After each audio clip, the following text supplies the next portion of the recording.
Bonjour. C'est moi Orson Welles.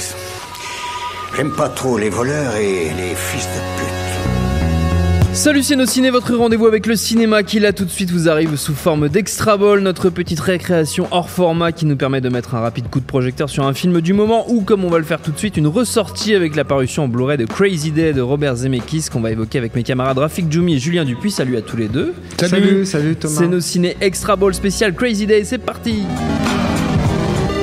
Monde de merde. Pourquoi il a dit ça? C'est ce que je veux savoir. Beaucoup trop d'enthousiasme sur ce et c'est parti. Mais c'est pas grave. Crazy Day, I Wanna Hold Your Hand en VO, titre qui aide un peu plus à saisir le pitch du film puisqu'il est question des Beatles et d'un groupe de fans du New Jersey qui, à l'occasion de la première venue du Fab Four aux États-Unis, va filer à New York et tout tenter pour voir ses idoles sur scène ou dans leur chambre d'hôtel, tant qu'à faire. C'est à peu près ça, les amis? Tout à fait. Merci. Sur scène au L de Sullivan Show, en fait, qui est leur première apparition. Ils sont invités pour la première fois à la télévision. Qui restait un moment historique, paraît-il, pour les Américains. Voilà. Mais oui, complètement. Alors ce film, que vaut-il? Moi, je ne l'ai jamais vu personnellement. C'est une part inconnue pour moi de la carrière de Robert Zemeckis. Je vous laisse le soin de me le vendre. Qui commence? Qui va y aller? Je sais pas, on dirait les Dupont et Dupont là. Ouais, je n'en ferai rien. C'est déjà historiquement, pour ceux qui s'intéressent au cinéma, un certain cinéma des 80s et notamment celui d'Amblin, c'est un film, je pense qu'il mérite d'être vu, ne serait-ce que pour comprendre en fait comment les choses se sont mises en place. C'est la première production de Spielberg, donc à l'époque où il était sous contrat à l'Universal, pardon. La Universal ne voulait pas produire ce film-là. Elle voulait pas miser sur un cinéaste, sur deux en plus, parce qu'il n'y a pas que Zemeckis, il y a Bob Gale aussi, sur deux gars qui avaient jamais rien fait en long. Et en fait, le deal, c'était que si Zemeckis partait en vrille, Spielberg devait le remplacer au pied levé. Donc du coup, Universal était gagnant parce que c'était un petit budget, c'était 2,8 millions, je crois, pour l'époque. Et enfin petit moyen, film, voilà. C'est pas si ça, c'est correct. Oui. Donc ça c'est déjà intéressant de ce point de vue-là, et aussi parce que une bonne partie de l'équipe va se retrouver sur le 1941 de Spielberg, bien sûr Zemeckis égal au scénario, mais également beaucoup des comédiens principaux en fait. On a donc Nancy Allen, on a Bobby DiCicco, comment elle s'appelle, Eddie Deason, voilà, et celle qu'on a pratiquement jamais revue ensuite, là, Wendy Jo Sperber qui joue la grosse dans 1941, avec beaucoup de gags autour de son poids d'ailleurs, ce qui est moins le cas dans le film de Zemeckis.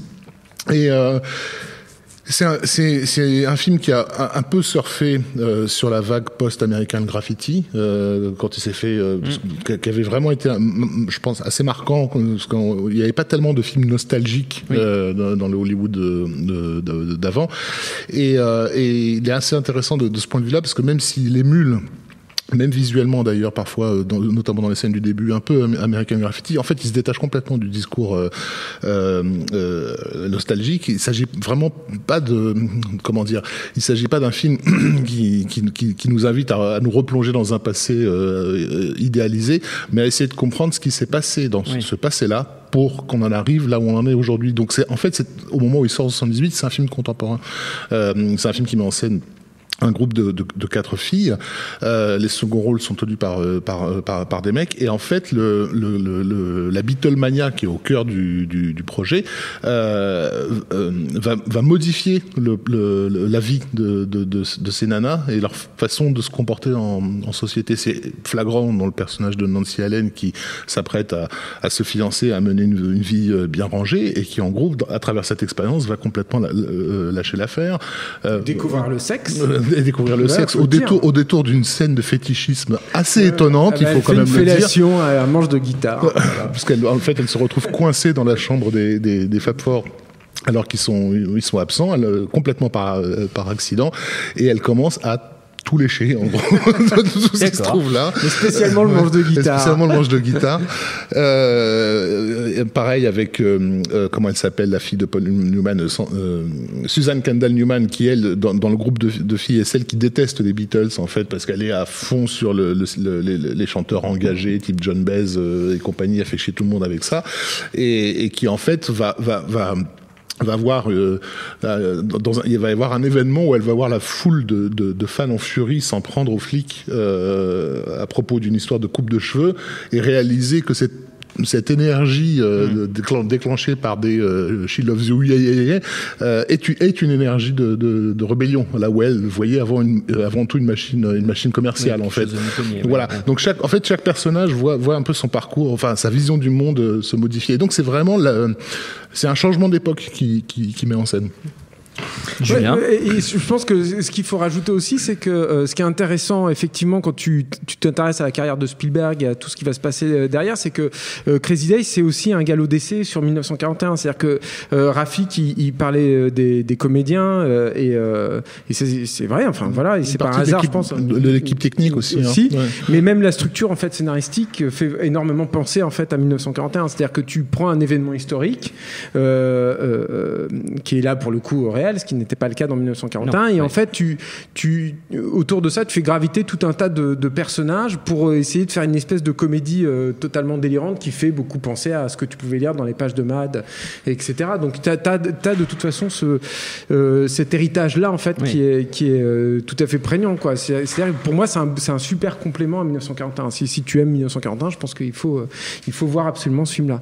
Moi l'autre truc aussi qui m'intéresse énormément dans Crazy Days, c'est Zemeckis en fait. C'est de voir en quoi dès le premier film en fait tu peux reconnaître la patte de Zemeckis au-delà en fait de son travail de scénariste avec Bob Gale sur 1941. C'est-à-dire qu'il y a une scène qui fait mais immanquablement penser au final de Retour à le futur, où t'as un mec qui est accroché en haut d'une espèce d'antenne. Oui, qui est accroché dans un truc sous un orage, qui manque de tomber, etc. Même au niveau des cadres, c'est Doc Brown, quoi. Enfin, et même l'action qu'il essaie de mener, sans spoiler, en fait, s'il réussit son action, en gros, il change le cours de l'histoire.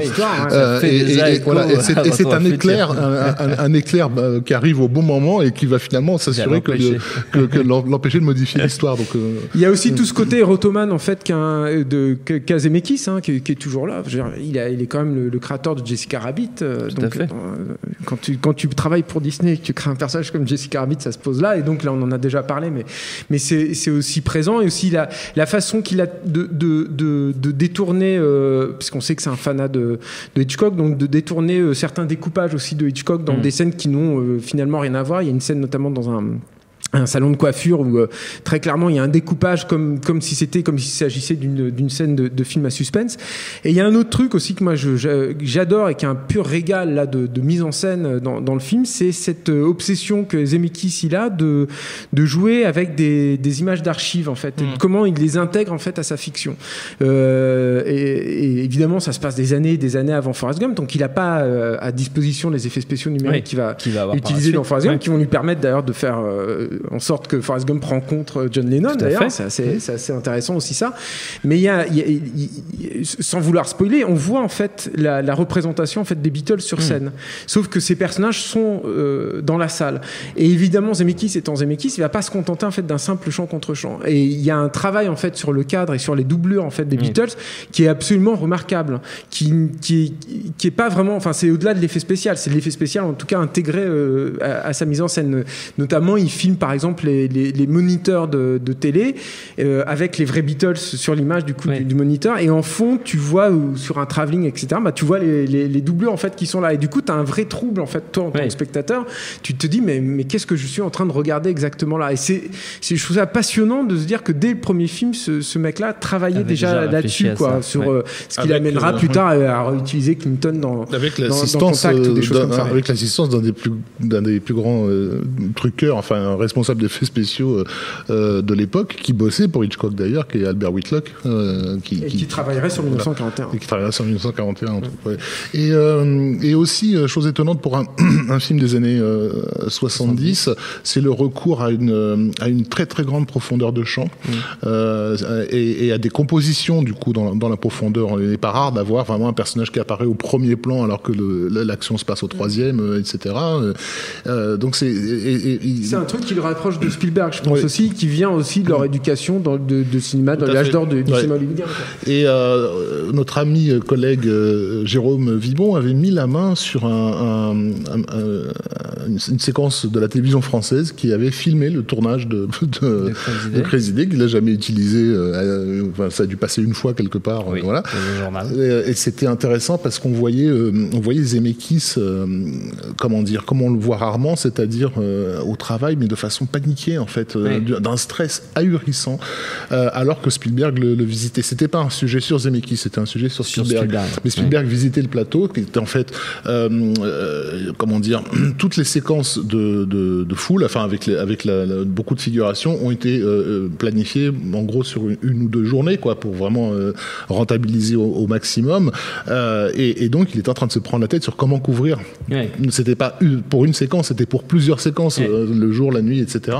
Et tu le vois demander conseil en fait à Spielberg. Si je la mets là comme ça, est-ce que j'aurai la voiture juste avant? Tu crois? Oui, ça va aller. Tu es genre très calme, mec, tu vas t'en sortir.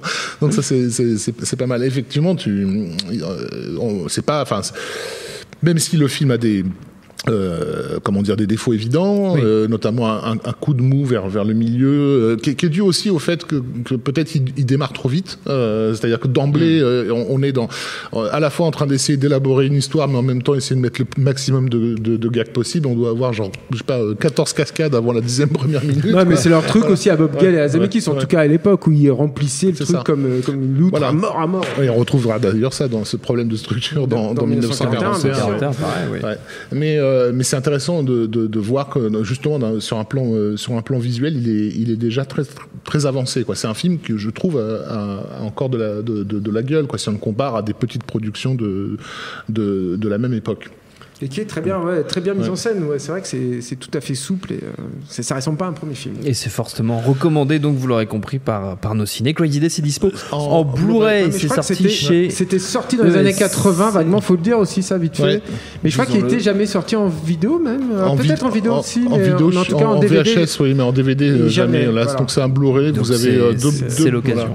Vous avez 2 bonus dessus. Je vous déconseille celui de comment il s'appelle, Rafik Djoumi, qui raconte un peu n'importe quoi sur Spielberg et Zemeckis, mais vous avez également un autre bonus avec un gars qui s'apprête à sortir Rémi Grelot, qui s'apprête à sortir une biographie de Zemeckis chez Rouge Profond. Voilà. Très bien, comme ça nous sommes complets. C'est sorti, je l'ai dit, donc chez ESC, cette édition Blu-ray. Notre temps est écoulé. Merci messieurs, merci à Quentin, à la technique, à l'antenne, pareil pour l'accueil, binge.audio pour toutes les infos utiles. On vous dit à très vite.